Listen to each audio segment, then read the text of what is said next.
Thank you sir. അത് നമ്മൾ അംഗീകരിക്കത്തില്ല. ഒരു പാർട്ടിയാണ്, ന്യായമില്ലാത്ത കാര്യം അംഗീകരിക്കത്തില്ല. സ്ട്രോങ് ആയി നടപടിയെടുക്കും. Hi guys, welcome back to new video. എല്ലാവർക്കും പുതിയൊരു വീഡിയോയിലേക്ക് സ്വാഗതം. ഡോക്ടർ റോബിനുമായി ബന്ധപ്പെട്ട് നമ്മുടെ സോഷ്യൽ മീഡിയയിൽ നടക്കുന്ന വിവാദങ്ങൾ എല്ലാവർക്കും അറിയാവുന്ന കാര്യമാണ്. വേദാലക്ഷ്മി എന്ന് പറയുന്ന മുൻ ബിഗ് ബോസ് മത്സരാർത്ഥിയും അതേപോലെ തന്നെ അഭിൽ ദേവ് എന്ന് പറയുന്ന ഒരു വ്യക്തി ഡോക്ടർ റോബിനെതിരെ ഒരു ആരോപണം ഉന്നയിക്കുന്നു. തങ്ങളിൽ നിന്ന് പണം കടം വാങ്ങിയ ഡോക്ടർ റോബിൻ അത് മടക്കി നൽകാൻ തയ്യാറാവുന്നില്ല, അത് തിരികെ ചോദിക്കുമ്പോൾ തങ്ങളെ ഭീഷണിപ്പെടുത്തുന്നു എന്ന് ആരോപിച്ചുകൊണ്ടാണ് ഡോക്ടർ റോബിനെതിരെ വേദാലക്ഷ്മിയും അഭിൽ ദേവും രംഗത്ത് വന്നത്. തുടക്കത്തിൽ ഡോക്ടർ റോബിനെ സഹായിക്കേണ്ടത് ഡോക്ടർ ഡ്രേക്ക് എന്നറിയപ്പെടുന്ന അനന്തു സുൽജിത്ത് രംഗത്ത് വരികയും കുറച്ച് വീഡിയോസ് ഡോക്ടർ റോബിന് അനുകൂലമായി ചെയ്യുകയും ചെയ്തു. എന്നാൽ പൊടുന്നനെ അനന്തു സുൽജിത്ത് എന്ന് പറയുന്ന വ്യക്തി വേദാലക്ഷ്മിയുടെ കൂടെ കൂടി ഡോക്ടർ റോബിനെതിരായിട്ടുള്ള സോഷ്യൽ മീഡിയ ക്യാമ്പയിൻ മുന്നോട്ട് കൊണ്ടുവന്നത് നമ്മളെല്ലാവരും കണ്ടതാണ്. എന്നാലും ഈ അടുത്തിടെയാണ് ഡോക്ടർ റോബിൻ അനന്തു സുൽജിത്തിനും വേദാലക്ഷ്മിക്കുമെതിരെ പാലാരിവട്ടം പോലീസിൽ ഒരു പരാതി നൽകി.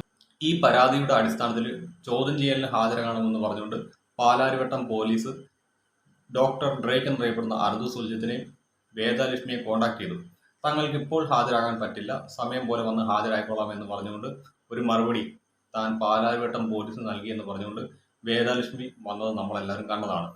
എന്തായാലും ഇത്തരത്തിൽ ഈ കാര്യങ്ങൾ മുന്നോട്ട് പോയിക്കൊണ്ടിരിക്കുന്ന സാഹചര്യത്തിലാണ് ഇന്ന് കേരളത്തിന്റെ ബഹുമാനപ്പെട്ട ആഭ്യന്തര വകുപ്പ് മന്ത്രി ശ്രീ രമേശ് ചെന്നിത്തലയെ നേരിട്ട് കണ്ട് ഡോക്ടർ റോബിൻ ഒരു പരാതി നൽകിയിരിക്കുന്നത്. ഈ പരാതിയുടെ അടിസ്ഥാനം ഇതാണ്: നിരന്തരം തന്നെ സാമൂഹ്യ മാധ്യമങ്ങളിലൂടെ അധിക്ഷേപിക്കുന്ന ആളുകൾക്കെതിരെ നടപടി വേണമെന്നാണ് ഡോക്ടർ റോബിൻ ആവശ്യപ്പെട്ടിരിക്കുന്നതെന്നാണ് അറിയാൻ സാധിച്ചിരിക്കുന്നത്. ഇതിന്റെ അടിസ്ഥാനത്തിൽ നടപടികൾ സ്റ്റാർട്ട് ചെയ്തു എന്നാണ് ഇപ്പോൾ വരുന്ന ന്യൂസ്. നമ്മുടെ കേരളത്തിലെ പല റിയാക്ഷൻ വീഡിയോ ചെയ്യുന്ന ആളുകൾ കുടുങ്ങുമെന്നാണ് ഇപ്പോൾ പുറത്തേക്ക് വരുന്ന ന്യൂസ്. ഓൾറെഡി 37ഓളം യൂട്യൂബ് ചാനലുകൾ പോലീസിന്റെ നിരീക്ഷണത്തിലാണ്. അതുകൂടാതെയാണ് ഇപ്പോൾ കൂനിന്മേൽ കുരു എന്ന് പറഞ്ഞുകൊണ്ട് ഡോക്ടർ റോബിന്റെ കൂടി പരാതി ചെല്ലുന്നത്. ഇതുകൂടാതെ മുഖ്യമന്ത്രി വി.ഡി. സതീഷിനെ കുറച്ച് ആളുകൾ കണ്ട് ഈ ഒരു വിഷയവുമായി ബന്ധപ്പെട്ട് തന്നെ പരാതികൾ നൽകിയിട്ടുണ്ട്. എന്തായാലും കേരളത്തിലെ യൂട്യൂബേഴ്സിന് നല്ല കാലക്കേടാണ്. ഏതെങ്കിലും കണിയാനെ വിളിച്ച് കവടി നിർത്തേണ്ട സമയം കഴിഞ്ഞു എന്നുള്ളതാണ് യാഥാർത്ഥ്യം. ഗൈസ്, വേദാലക്ഷ്മിയുടേതായിട്ട് ഏറ്റവും അവസാനം വന്ന വീഡിയോ നമുക്കൊന്ന് കണ്ടു നോക്കാം. ഇത് ഡോക്ടർ റോബിൻ ഓഗസ്റ്റ് 15 പങ്കുവെക്കുന്ന വീഡിയോയ്ക്ക് തൊട്ട് മുൻപുള്ള ഒരു വീഡിയോ ആണ്.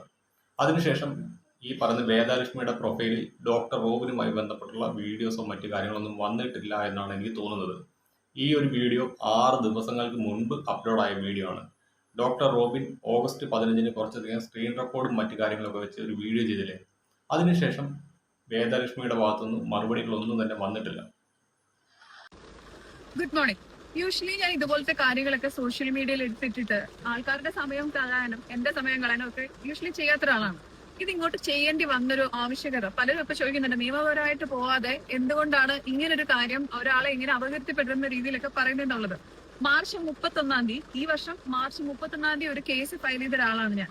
അത് കഴിഞ്ഞത് FIR-ലോട്ട് എത്തുമ്പോഴത്തേക്കും കരഞ്ഞ് കാല് പിടിച്ച് FIR മാറ്റിച്ച് എന്റെ അടുത്ത് മാപ്പ് അപേക്ഷിച്ചിട്ട് വീണ്ടും പൈസ തരാന്ന് പറഞ്ഞ് പിന്നെയും പറ്റിച്ചുകൊണ്ടിരിക്കുന്ന ഒരാളെക്കെതിരെയാണ് പിന്നെ എനിക്കെതിരെ സൈബർ പ്രൊട്ടക്ഷൻ കൊടുത്തതിന്റെ പേരിൽ ഞാൻ ഇപ്പോ പ്രതികരിക്കുന്ന രീതിയിൽ പ്രതികരിക്കേണ്ടി വരുന്നത്. എത്രയോ ആൾക്കാരെ ഇതേ സെയിം ഫോർമാറ്റിൽ പറ്റിച്ചിട്ട് ആ ഒരു കോൺഫിഡൻസിലായിരിക്കും റോബിൻ രാധാകൃഷ്ണൻ ഇപ്പം ജീവിച്ചുകൊണ്ടിരിക്കുന്നത്. പക്ഷെ റോബിൻ ഒരു കാര്യം ഓർത്തു, എല്ലാ തെളിവുകളും ഉണ്ടായിട്ടും ഞങ്ങള് പുറത്തോട്ട് വന്ന് ഈ കാര്യം പറഞ്ഞത് പൊളിറ്റിക്കൽ ആയിട്ടുള്ള ഈ കാര്യങ്ങൾ കൊണ്ടല്ല, എന്തെങ്കിലും ഭാവി കരിയർ തകർക്കാൻ വേണ്ടിയിട്ടല്ല. നിങ്ങൾ ചെയ്യുന്ന ഈ മോഡ് ഓഫ് ഓപ്പറേഷൻ, ഇതുപോലെ ചതിക്കുന്ന ഒരു മോഡ് ഓഫ് ഓപ്പറേഷൻ, അത് പുറത്തോട്ട് കൊണ്ടുവന്നാൽ മാത്രമേ അടുത്തൊരാളെ നിങ്ങൾ ചതിക്കാതിരിക്കുകയുള്ളൂ. ഇതിനകത്ത് ഇവർ പറഞ്ഞ മാർച്ചിൽ ഡോക്ടർ റോബിനെതിരെ ഇവർ പരാതി കൊടുത്തു എന്നാണ്. ഡോക്ടർ റോബിൻ്റെതായിട്ട് ഈ അടുത്തിടെ വന്ന ഒരു വീഡിയോയ്ക്ക് പറഞ്ഞിട്ടുണ്ട്. ജനുവരിയിൽ ഇവർക്കെതിരെ തിരുവനന്തപുരം ജില്ലാ പോലീസ് മേധാവിക്കും അതേപോലെ തന്നെ തുമ്പ പോലീസ് സ്റ്റേഷനിലും ഒരു പരാതി നൽകിയിട്ടുണ്ട്. അഭിൽ ദേവ്, വേദാലക്ഷ്മി എന്നീ 2 പേർക്കെതിരെയാണ് അന്ന് ഡോക്ടർ റോബിൻ പരാതി കൊടുത്തത്. അന്ന് സമാനമായ രീതിയിൽ ഇവരെ ചോദ്യം ചെയ്യലിന് ഹാജരാകണമെന്ന് ആവശ്യപ്പെട്ടിട്ടുണ്ട്. പോലീസ് വിളിച്ചു, പക്ഷെ നാളിതുവരെയായിട്ട് ഇവരാരും ഹാജരായിട്ടില്ല എന്നാണ് പറയുന്നത്.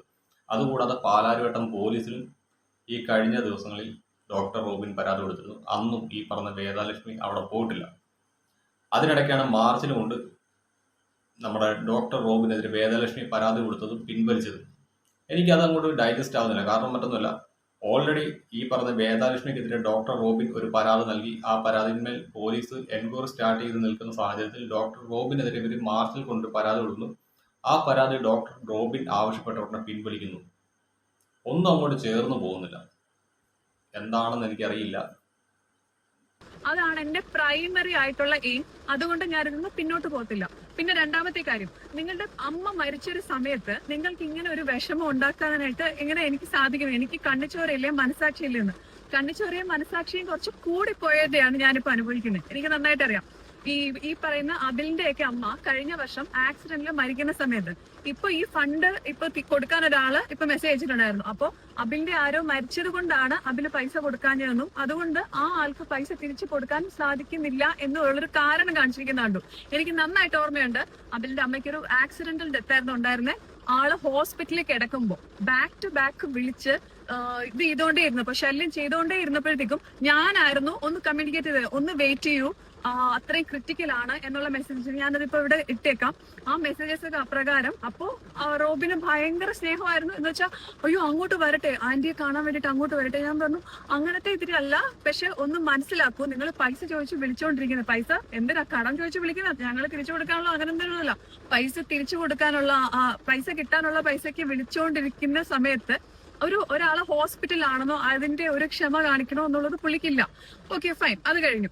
ആ മരിച്ച അമ്മയെ കുറിച്ചാണ്, ആന്റിയെ കുറിച്ചാണ് ഈ അടുത്ത് സ്വന്തം മാതാവ് മരണപ്പെട്ട മാതാവിനെ ഭയങ്കരമായിട്ട് സ്നേഹിക്കുകയും ബഹുമാനിക്കുകയും മാതാവിന്റെ വിയോഗത്തിൽ ഒത്തിരി ദുഃഖിക്കുകയും ചെയ്യുന്നു എന്ന് അവകാശപ്പെടുന്ന റോബിൻ രാധാകൃഷ്ണൻ ഈ ഒരു സൗണ്ട് ക്ലിപ്പ് പറയുന്നത്. ആ അതിന്റെ അമ്മ മരിച്ചുപോയ അമ്മയെ കുറിച്ച് ഈ ഒരു സൗണ്ട് ക്ലിപ്പ് പറയുന്നത്. ആ ഒരു സൗണ്ട് ക്ലിപ്പ് ഞാൻ കേട്ടതാണ്. അതിനെനിക്ക് ഒട്ടും യോജിക്കാൻ പറ്റുന്നില്ല. കാരണം പറ്റുന്നില്ല, ഒരിക്കലും ഒരു അമ്മയെക്കുറിച്ച് പറയാൻ പാടില്ലാത്തൊരു വാക്കാണ് ഡോക്ടർ റോബിൻ പറഞ്ഞത്. അതുകൊണ്ട് തന്നെ അത് മാപ്പർഹിക്കുന്നതല്ല എന്നാണ് എൻ്റെ നിലപാട്. സോ ഇത് ഏകദേശം 5 മിനിറ്റുള്ള ഒരു വീഡിയോ ആണ്. അത്രയും ലോങ് വീഡിയോ ഒന്നും ഇതിനകത്ത് ഉൾക്കൊള്ളിച്ചു കഴിഞ്ഞാൽ വീഡിയോയുടെ ലെങ്ത് കൂടിപ്പോകും. ഞാനത് കുറയ്ക്കാൻ ശ്രമിക്കുകയാണ്, വീഡിയോയുടെ ലെങ്ത്. എന്നാൽ ഈ ഒരു വിഷയവുമായി ബന്ധപ്പെട്ട് തിരുവനന്തപുരം സൈബർ സെല്ലിൽ ഡോക്ടർ റോബിൻ ഒരു പരാതി കൊടുത്തിട്ടുണ്ട്. അതുമായി ബന്ധപ്പെട്ട ഒരു വീഡിയോ അദ്ദേഹത്തിന്റെ ഇൻസ്റ്റാഗ്രാം പേജിനകത്ത് വന്നിട്ടുണ്ട്. നമുക്ക് അതുകൂടി ഒന്ന് കാണാം. തിരുവനന്തപുരം ആസ്ഥാനമായിട്ട് പ്രവർത്തിക്കുന്ന ജസ്റ്റിസ് ഫോർ സിറ്റിസൺ, സാധാരണക്കാർക്ക് വേണ്ടി നിയമസഹായം നൽകുന്ന ജസ്റ്റിസ് ഫോർ സിറ്റിസൺ എന്ന സംഘടനയുടെ പ്രവർത്തകരാണ് ഞങ്ങൾ. റോബിൻ രാധാകൃഷ്ണന്റെ കേസുമായിട്ട് ബന്ധപ്പെട്ട് നിലവിൽ ഇപ്പോൾ സോഷ്യൽ മീഡിയയിൽ ഏറ്റവും കൂടുതൽ ചർച്ച ചെയ്യപ്പെടുന്ന ഒരു വിഷയമാണ് റോബിൻ രാധാകൃഷ്ണന്റെ വിഷയം. റോബിൻ രാധാകൃഷ്ണൻ തെറ്റ് ചെയ്തിട്ടുണ്ടോ, ആൾക്കാരെ വഞ്ചിച്ചിട്ടുണ്ടോ, ഇത് പറഞ്ഞുകൊണ്ട് കുറേ യൂട്യൂബേഴ്സ് ഇദ്ദേഹത്തെ കുറ്റക്കാരനാക്കിക്കൊണ്ട് കുറ്റപ്പെടുത്തിക്കൊണ്ട് നിരവധി വീഡിയോകൾ ചെയ്തുകൊണ്ടിരിക്കുകയാണ്. ഇതിൻ്റെ സത്യാവസ്ഥ മനസ്സിലാക്കാൻ, ഇദ്ദേഹം കുറ്റം ചെയ്തിട്ടുണ്ടോ ഇല്ലയോ, ഇദ്ദേഹത്തിനെതിരെ ചെയ്യുന്ന വീഡിയോകളുടെ നിജസ്ഥിതി എന്തെന്നറിയാൻ വേണ്ടി തിരുവനന്തപുരം സൈബർ പോലീസ് സ്റ്റേഷനിൽ ഈ വിവരങ്ങളെല്ലാം പരിശോധിക്കപ്പെടാൻ വേണ്ടി പരാതിയുമായി എത്തിയിരിക്കുകയാണ് റോബിൻ. ഇതുമാത്രമല്ല, യാതൊരു തെളിവുകളും ഇല്ലാതെ ചില ആരെയോ പീഡിപ്പിച്ചു, ജി ഹോസ്പിറ്റലിൽ ആരെയോ പീഡിപ്പിച്ചു എന്ന് പറഞ്ഞ് ഏതോ ഒരു യൂട്യൂബർ ഒരു വീഡിയോ ചെയ്തിട്ടുണ്ട്. ആരാണ് പീഡിപ്പിക്കപ്പെട്ടത്, ആരെയാണ് പീഡിപ്പിച്ചത്, റോബിൻ പീഡിപ്പിച്ചോ, അതിൻ്റെ പീഡിപ്പിച്ചതിൻ്റെ പേരിൽ പരാതി വല്ലതും വന്നിട്ടുണ്ടോ, ഇതിൻ്റെ അടിസ്ഥാനത്തിൽ ഏതെങ്കിലും ഒരു പോലീസ് സ്റ്റേഷനിൽ ക്രൈം രജിസ്റ്റർ ചെയ്തിട്ടുണ്ടോ, ഇതൊന്നും സമൂഹത്തിന് അറിയണ്ട. സമൂഹത്തിന് ആകെ അറിയേണ്ടത് ഏതോ ഒരു വിവരമില്ലാത്ത ഒരാൾ, അല്ലെങ്കിൽ ഒരുപാട് കഴിവുള്ള ഒരാൾ ഒരു യൂട്യൂബിൽ കയറി ഇരുന്നിട്ട് റോബിൻ പീഡിപ്പിച്ചു, റോബിൻ നേഴ്സിനെ പീഡിപ്പിച്ചു എന്ന് പറഞ്ഞാൽ ഉടനെ വിശ്വസിക്കുന്ന ഒരു കാലഘട്ടമായിട്ട് ഇത് മാറിയിരിക്കുകയാണ്. അപ്പോൾ ഇതിനെതിരെ ഇത്തരത്തിൽ നവമാധ്യമങ്ങൾ യൂസ് ചെയ്തുകൊണ്ട് ഈ ഒരു സമൂഹത്തിൽ ഉയർന്നു നിൽക്കുന്ന ആൾക്കാരെ ഇല്ലായ്മ ചെയ്യാൻ വേണ്ടി ശ്രമിക്കുന്ന, അല്ലെങ്കിൽ പുതിയ ഏതെങ്കിലും തരത്തിലുള്ള പ്രോഗ്രാമുകളിലോട്ട് കയറാൻ വേണ്ടി ശ്രമിക്കുന്ന ഒരു കൂട്ടം ആൾക്കാർക്കെതിരെ അവരുടെ നിജസ്ഥിതി സമൂഹം മനസ്സിലാക്കാൻ വേണ്ടി നിലവിലെ നിയമപരമായ കാര്യങ്ങൾ മാത്രം, ഈ റോബിൻ മറ്റു രീതിയിലുള്ള ഒരു സംസാരത്തിനും താല്പര്യമില്ല ആരുമായിട്ട്, നിയമം അദ്ദേഹത്തിന് നൽകുന്ന പരിരക്ഷ എന്താണോ ആ പരിരക്ഷയിലൂടെ യാത്ര ചെയ്ത് സമൂഹത്തിന് മുമ്പിൽ ഇദ്ദേഹം തെറ്റുകാരനല്ല എന്നുള്ളത് വ്യക്തമാക്കി തെളിയിച്ചിരിക്കും. സോ ഇതാണ് ഡോക്ടർ റോബിന്റെ സ്റ്റാൻഡ്. എന്നാലും നമ്മുടെ കേരളത്തിലെ റിയാക്ഷൻ ബ്ലോഗേഴ്സിന് നല്ല ടൈമാണ് കേട്ടോ. ഞാൻ ഉൾപ്പെടെയുള്ളവരുടെ കാര്യമാണ് പറഞ്ഞു വരുന്നത്. ഏകദേശം 37ഓളം റിയാക്ഷൻ വീഡിയോ ചെയ്യുന്ന ചാനലുകളുടെ ഡീറ്റെയിൽസ് കോടതിയിലേക്ക് പോയിട്ടുണ്ട്. അവിടെ കേസും മറ്റു കാര്യങ്ങളൊക്കെ നടക്കുന്നുണ്ട് എന്നാണ് അറിയാൻ സാധിച്ചത്. അതുകൂടാതെ മുഖ്യമന്ത്രി വി.ഡി. സതീഷിന് മുന്നിലേക്കും പരാതി പോയിട്ടുണ്ട്. ഇപ്പോൾ കേരളത്തിന്റെ ബഹുമാനപ്പെട്ട ആഭ്യന്തര വകുപ്പ് മന്ത്രിയുടെ മുന്നിലേക്കും പരാതി പോയിട്ടുണ്ട്. എന്തായാലും നമ്മുടെ കേരളത്തിൽ ഒരുമാതിരിപ്പെട്ട റിയാക്ഷൻ വീഡിയോസ് ചെയ്യുന്ന ആളുകൾക്കെല്ലാം തന്നെ പണി കിട്ടാൻ ചാൻസ് കൂടുതലാണ് എന്നാണ് അറിയാൻ സാധിച്ചത്. സാധാരണഗതിയിൽ എല്ലാവരും പറയും നമ്മുടെ യൂട്യൂബ്, ഫേസ്ബുക്ക്, ഇൻസ്റ്റഗ്രാം എന്നിവയ്ക്ക് ഇന്ത്യയുടെ നിയമം ബാധകമല്ല, അവരെല്ലാം അമേരിക്കൻ ലോ അനുസരിച്ചാണ് ഇന്ത്യയിൽ പ്രവർത്തിക്കുന്നതെന്നൊക്കെയാണ് പറയുന്നത്. പക്ഷേ ഇപ്പം നിലവിൽ ഇന്ത്യൻ നിയമം അനുസരിച്ചാണ് അവർ ഇന്ത്യയിൽ പ്രവർത്തിച്ചുകൊണ്ടിരിക്കുന്നത്. അതായത് ആ ജെൻസി പ്രതിഷേധവുമായി ബന്ധപ്പെട്ടുള്ള പോസ്റ്റുകൾ, ആ ഒരു പോസ്റ്റുകളുമായി ബന്ധപ്പെട്ട് നമ്മുടെ കേന്ദ്ര സർക്കാരും മെറ്റെ ഒന്ന് അടപടലം പൂട്ടിയായിരുന്നു. ആ പൂട്ടിയ പിന്നെ ഇപ്പം കേന്ദ്ര സർക്കാരും സ്റ്റേറ്റ് ഗവൺമെൻറ് ഒക്കെ പറഞ്ഞു കഴിഞ്ഞാൽ ആ നിമിഷം പോസ്റ്റുകൾ റിമൂവ് ചെയ്യുന്നതാണ് നമ്മുടെ മെറ്റയുടെ പതിവ് കലാപരിപാടി.